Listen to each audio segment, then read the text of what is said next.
Good afternoon. Welcome to the Midday Mull for Thursday, the 18th of March.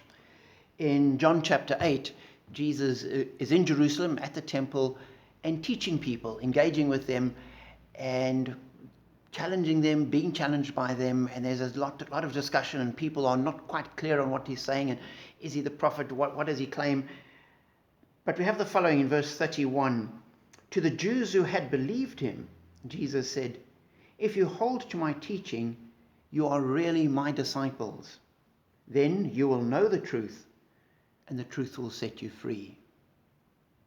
And I was struck by the fact that he says to them, not if you make a claim, if you walk with me, if you wear a certain kind of clothing, if you belong to a certain kind of church, if you use a certain kind of ritual, you will be my disciples. No, he says, if you're my disciples, you will hold to my teaching. Hold to my teaching, and that will show that you're my disciple. Now, to hold to his teaching wasn't just to say, oh, that's what Jesus said. Jesus said, love your enemies. Oh, that's a good idea. Love your neighbor as you love yourself. Jesus told us that. We have to live it. We have to actually practice it. We have to take his teaching and put it into practice. That's how we'll hold to his teaching. And indeed, Jesus later says, when he gives us the new commandment, love one another. If you love one another, then all will know that you're my disciples. By doing what Jesus tells us to do, letting his word and his teaching shape us, we show that we're his disciples. Now, when Jesus spoke to these Jews, he was saying to them, those things that you've heard me say, hold to that. They were in the privileged position. They heard Jesus teaching. We're not in that position. So what it's got to mean is that we've got to use the scriptures, because Jesus' teaching has been passed on to us by his apostles in the words of the scripture.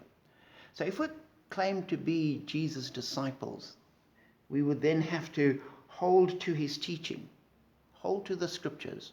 That'll show that we're his disciples.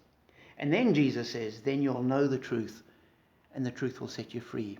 And we need to remember that truth is revealed by God.